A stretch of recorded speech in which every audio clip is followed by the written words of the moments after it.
दोस्तों, कल्पना कीजिए कि आप कुवैत में हैं। अचानक खबर आती है कि मिडिल ईस्ट में युद्ध जैसी स्थिति बन गई है।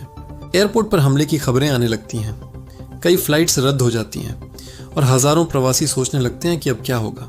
आज की इस वीडियो में हम आपको कुवैत से जुड़ी ऐसी ही बड़ी खबरें बताने जा रहे हैं जिनका असर भारतीय प्रवासियों पर पड़ सकता है। ईरान और इजराइल के बीच चल रहे टकराव ने पूरे क्षेत्र की सुरक्षा को प्रभावित कर दिया है, जिससे तनाव का माहौल बना हुआ है। हालिया रिपोर्टों के अनुसार सैन्य ठिकानों को निशाना बनाकर ड्रोन हमले किए गए, जिसके बाद कुवैत ने अपनी सुरक्षा व्यवस्था बेहद सख्त कर दी है। कुवैत की एयर डिफेंस सिस्टम को हाई अलर्ट पर रखा गया है। कई संदिग्ध ड्रोन को हवा में ही मार गिराने की जानकारी मिली है।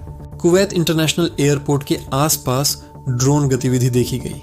इसके तुरंत बाद एयरपोर्ट पर सुरक्षा बढ़ा दी गई और जांच शुरू कर दी गई। अधिकारियों ने अपील की है कि घबराने की जरूरत नहीं है, लेकिन यात्रियों की जांच अब पहले से कहीं ज्यादा सख्त कर दी गई है। बढ़ते तनाव की वजह से कुछ अंतर्राष्ट्रीय एयरलाइंस ने अपनी फ्लाइट्स को रद्द कर दिया।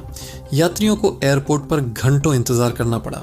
एविएशन विशेषज्ञों का कहना है कि सैन्य तनाव के दौरान एयर स्पेस सुरक्षा प्राथमिकता बन जाती है, इसलिए उड़ानों का मार्ग बदला जा रहा है। कुवैत सरकार ने आश्वस्त किया है कि देश की सुरक्षा मजबूत है। सुरक्षा एजेंसियों को महत्वपूर्ण जगहों पर अलर्ट पर रखा गया है। इमिग्रेशन जांच को सख्त कर दिया गया है। उन लोगों पर नजर रखी जा रही है जिनके वीजा दस्तावेजों में कोई गड़बड़ी है। अवैध तरीके से काम करने वालों के खिलाफ कार्रवाई की चेतावनी दी गई है। प्रवासियों को अपने कागजात दुरुस्त रखने की सलाह दी गई है। एक राहत भरी खबर भी है। जिन लोगों के विजिट वीजा की अवधि खत्म होने वाली थी, उन्हें अस्थायी राहत दी गई है। सुरक्षा एजेंसियों ने संवेदनशील इलाकों, समुद्री क्षेत्रों और एयरपोर्ट के आसपास गश्त बढ़ा दी है ताकि सुरक्षा सुनिश्चित की जा सके। विशेषज्ञों का मानना है कि मिडिल ईस्ट में चल रहा तनाव लंबा चल सकता है, इसलिए सरकार एहतियाती कदम उठा रही है। अगर आप कुवैत में हैं तो आधिकारिक सूचनाओं पर नजर रखें। जरूरी है कि आप अपने सभी दस्तावेज पूरी तरह सही रखें। कुवैत की ताज़ा खबरों के लिए वीडियो को लाइक करें और चैनल को सब्सक्राइब करें।